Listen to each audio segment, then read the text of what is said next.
So today is my task to actually wake you up. It's a very familiar audience. I'm at home. So what I'm going to talk to you about, if I manage to get this working, is somewhere not so long ago, 1 year ago, I had this simple question because I was starting my own company, and my question was, how can I build a global company if I'm not located in Silicon Valley? And for some time now, I read articles from TechCrunch and NextWeb and so on, and you hear a lot of stuff about this raised X amount of money, this, did that, but it's all American-based, right? Every literature, a lot of it, or mainly, that you read in English is focused on US or UK-based because of the language. So I didn't know how do Europeans do it. So one day I had the idea, I don't know if this works. No? Small technical. Okay. It's important to turn on your equipment. So I had the idea one day to just say, why doesn't someone does the European version of that very famous book, Founders at Work, which is one of my favorites, and just interviews European founders and see how they did it, right? Because no one knows their stories. So I looked up if the book existed. It didn't exist. So I sent an email to the editor, the original editor, asking, hey, how come you guys don't have this book? It's really annoying that this book doesn't exist because it would come in handy. And they said, why don't you do it? I'm like, okay, so I'll do it. And that's basically how I became an author of a book that was not planned to be. But I did know at the time some of the European founders, and through some friends, I found a lot more. And I actually learned that unlike what popular press says, Europe has a lot of very successful ventures, really, really big, global, that no one knows that they're European. And some examples of it are, for instance, we have, well, these are the companies that were interviewed, but we have, for instance, there's this one called Yandex, which I doubt that any one of you will know the name, or maybe one or two, and it's a huge monster. It's like Google tried to enter their market and got kicked. They're the Russian equivalent of Google, mixed with Yahoo. They have the second largest IPO since Google, so now Facebook made them the third, fine, but still huge company. Never heard of it until I started this book. And there's plenty of examples like this. We have Playfish there, which is like Zynga, and it has valuations in the order of Zynga. So it's also very big company. They raise capital like crazy, and they were bought by Disney. Dailymotion is the competitor of YouTube. You probably know it, or not. Yeah, it's a French startup. There's plenty of startups that I did not interview because I did not have time. But for instance, Groupon was not the inventor of the model. There's a French company called, now I can't remember the name, but yesterday it was mentioned. That they have a valuation of 1 point something billions, and they have more than 10 years old, and no one heard about them outside of France, right? And the name is Vet Privé. He said it to me, but you guys didn't hear it. So these are the founders that I interviewed. Some of them are very famous, others not so famous. We have the NextWeb founder there as well. Yesterday we had one of the people. So some of the highlights. Basically we have companies in Europe for all tastes. We have the ones that are bootstrapped, never raised money. We have some that are VC-backed or business angel backed. Some that were sold, others that went IPO, others that are just private, but still very famous. And I also had really, really bad stories as well of bad deals. An example of which was, for instance, in the first, I won't mention, I'm not sure if it is in the interview or not, but one of the companies in this interview, in the first, not even seed funding round, but just to start the business as a loan, they gave away 55% of the company.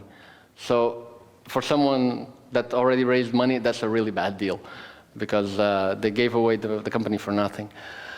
We had founders that were fired by the board, which is, it happens. And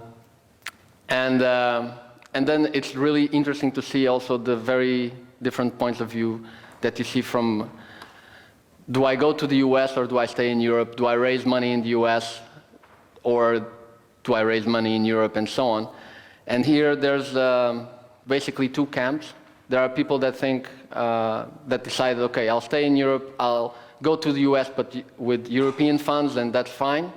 Others that say, in Europe it's too hard, it takes too long, and I get too little money, so I'll just go to the US first, raise money there, and grow the business. So you have both angles. Both worked.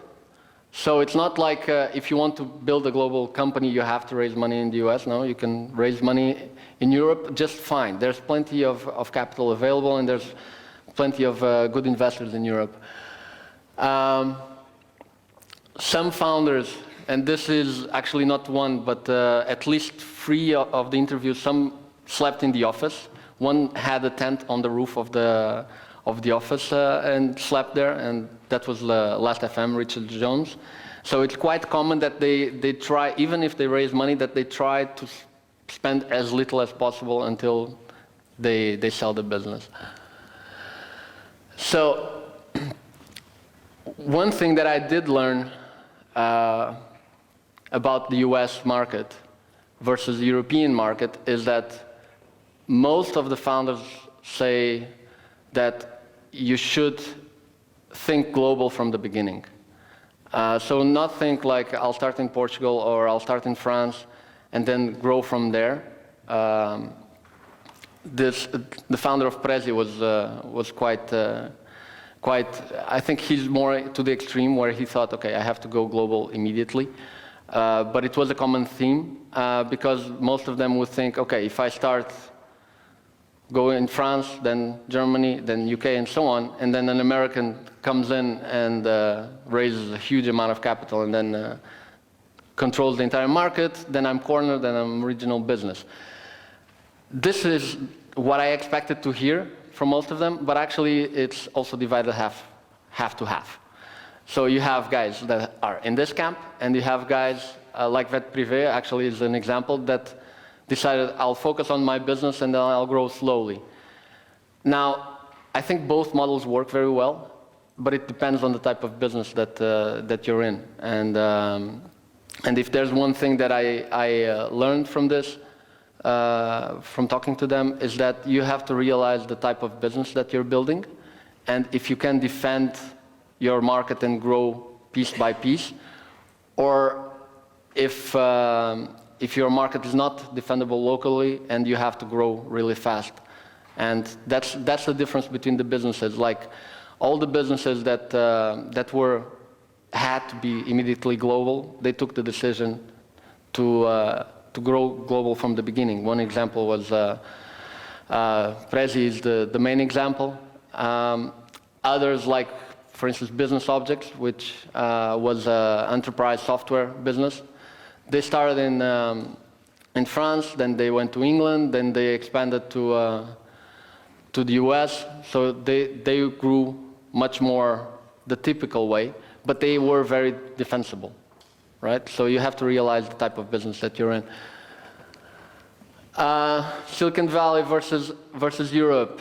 I think, and here Sal Klein is probably the best person in Europe to say. I don't know if you know him, but he's a very successful entrepreneur, an investor, and he's the person behind Seed Camp, or one of the persons behind Seed Camp. that you don't have to be in Silicon Valley, but you have to know how it works, and you have to understand if you should be there or not, depending on the type of business. And this is kind of like a normal trend in most founders that I talk to, even the ones, and there's an example, who here knows Balsamic or heard of Balsamic? Okay. So Balsamic is a mock-up company founded in Tuscany, in Italy, by one guy, didn't raise money, and in the first 2 years generated 6 million in sales. Yeah, so it's pretty impressive for one guy. Now it's nine people in that company. He is as far away from Silicon Valley as it can possibly be. But he doesn't understand how it works. He lived there for 6 years. And although he was not there physically, he did use the connections there to get all the hype and so on around Balsamic, to get the press release, right? So it's not like he needs to be there. He doesn't. But he does understand the model. And that's kind of a common theme for most founders, is that not all of them, but a lot of them did mention that you should at least be aware how it works there versus where you are, so that you understand, does it make sense or not for me to be connected there. But you don't need to be there for all kinds of business. And yeah, Balsamic is the most extreme place because he's not even in one of the main cities in Italy.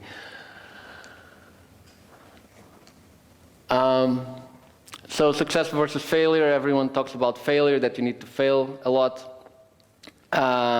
And it was also, I talked with most of them about it, or they talked about it. And all of them had major failures, but most of them tried to fail little, but a lot of times. So every single day, try something new, fail a lot. The biggest, and actually, although they talk about failure, what they consider failure was more, they see it more as a science experiment than actual failure. It's not like I failed or something like that. It's just, I had an experiment that didn't go as well. There was some examples of founders that actually did consider failure and took it very personally. An example that I was talking actually to Carlos just before I came in on stage was Business Objects once lost 90% of its valuation in the stock market. So that can actually kill a company, and if you didn't do some very drastic measures, it would kill the company. It was a very successful company, and then the next year, it was worth 1/10 of what it did. It had to fire a lot of people, it had to move country, and so on. And Bernard, which is probably the godfather of entrepreneurship, he's now a very successful VC.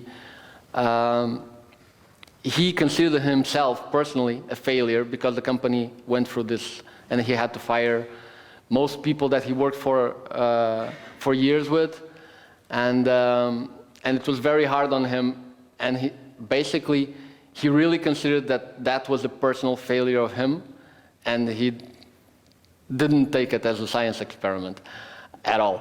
But he did recover, and the company got sold to SAP. So most of them talk about failure as something that you just have to endure. You should not try to fail. You should always try to succeed. And there was even examples of people saying when you're taught to drive really fast that you always have to never look at the wall, always look at where you want to go, because that's where the car is going. If you look at the wall, you're going against the wall. So there's a lot of talks where people talk about failure, and all of them say, don't think about failure, think about success, but you will fail a lot. But always look at success and take it, don't get failure to get you down, but always try and try harder, and just be prepared to fail, but don't focus on it. Ambition. A common thread, especially with the founders that were investors as well, was that they believe that the difference between US and European entrepreneurs, and that fortunately is changing, is that we're not ambitious enough. We always try to dominate our global, our local market, or 2 or 3 European markets, and we never think big enough. And if you want to change the world, you should think global from the start, even if you act local.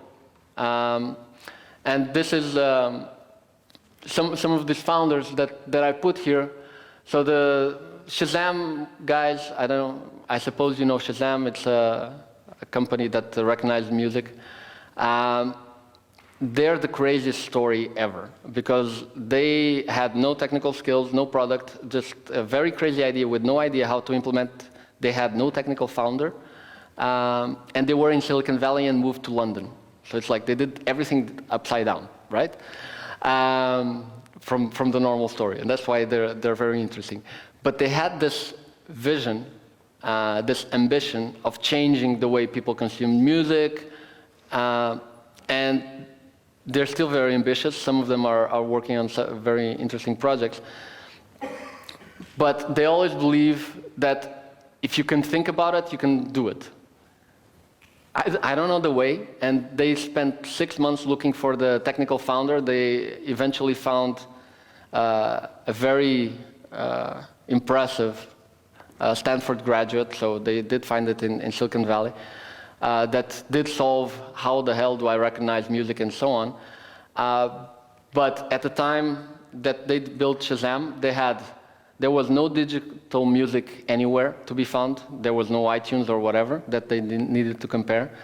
They didn't know, there was no way to recognize technically a music by just the sound. And they had to convince all operators to change the way they worked. So all this free, any sane person would say, you're crazy, you can't do it, right? But they decided, what the hell, let's give it a try, and they managed. And they actually, Shazam is now very successful, but it's only successful after the iPhone. But they started in 1999. So they spent 6 years waiting, not waiting, but working via SMS with old telephones and so on, that they did exactly the same thing that does in iPhone. Much before anyone thought that it was possible, they already implemented it. So it's an example of a lot of drive and ambition.